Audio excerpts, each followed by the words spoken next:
This week, we all get to join with the psalmist as we say together, I was so glad when they finally said unto me, let us go into the house of our Lord. This Sunday, June 21st, we get to worship together.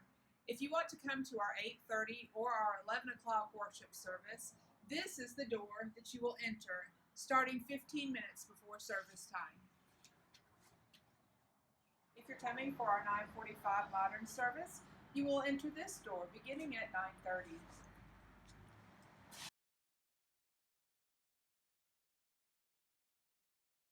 I love the Psalms. And during my time in seminary, one of the classes that became one of my favorite classes, surprising me, was my study of the book of Psalms. The book of Psalms, all 150 chapters, has been passed down to us from the ancient Israelites to express ourselves as we worship God. Within these chapters are songs of lament, questioning God's intention for suffering, or crying out for vengeance over enemies. There are prayers for deliverance, prayers for victory in war and struggle over enemies. And there are hymns of praise, praise to and adoration of God, celebrating his attributes of goodness, mercy, creativity, and thanking him for deliverance and provision and blessing.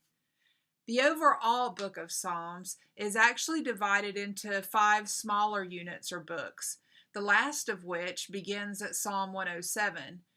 This book, the 5th book, contains songs celebrating Israel's return to Jerusalem after their exile, and their praise of God as they seek to establish a new way of life with God as their supreme king. Sound familiar? Maybe you have felt exiled as we have been physically apart during this time of social distancing. But now we will celebrate God together as we gather together on Sunday to worship in a new way. In the middle of this 5th group of Psalms, there's a section called the Songs of Ascents. These are Psalms 120 through 134. An ascent meaning as go up, Psalms of going up. You see, Jerusalem sits on a hill. So as the pilgrims would make their journey, walking up to the city of Jerusalem, they would sing songs, preparing themselves for the group celebrations and acknowledgement of God and God's provision and goodness toward them, even when they were in exile, and especially as they were delivered. Now, I don't know if our church building sits on a literal hill or not, but I love that we're called Forest Hills. And as we gather again to worship God in this building together, I invite you to spend the next couple of days preparing your hearts with the words of these Psalms, starting with Psalm 120 and reading through Psalm 134.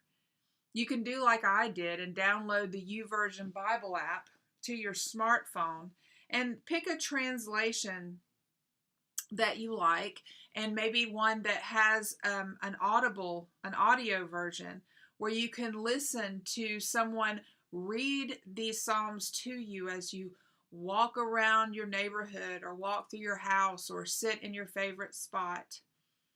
And then offer these words as your own prayer as we prepare for worship. Now, I have highlighted some of my favorite verses in this section, and I want to share them with you now in closing. I took my troubles to the Lord. I cried out to him, and he answered my prayer. That's from Psalm 121. Psalm 120, verse 1. Or Psalm 121, which we may sound familiar. I look up to the mountains. Does my help come from there? My help comes from the Lord, who made heaven and earth. He will not let you stumble. The one who watches over you will not slumber. Indeed, he who watches over Israel never slumbers or sleeps. The Lord himself watches over you. The Lord stands beside you as your protective shade. The sun will not harm you by day, nor the moon at night. The Lord keeps you from all harm and watches over your life. The Lord keeps watch over you as you come and go, both now and forever. Amen. We look forward to seeing you Sunday. God bless.